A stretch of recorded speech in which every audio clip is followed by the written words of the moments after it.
This diagram shows three zones. The green zone is where a child can perform independently.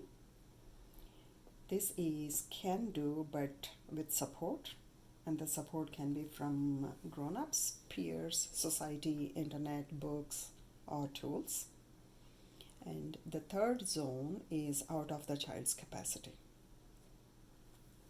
This is where students need support. ZPD is different for every child, and that calls for differentiated instruction in the classroom.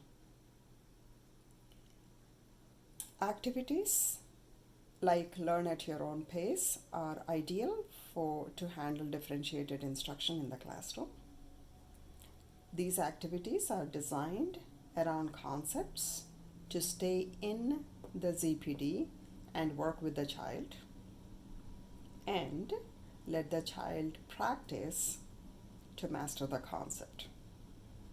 Once the concept is mastered, it can be placed in I can do green zone and expand the green zone.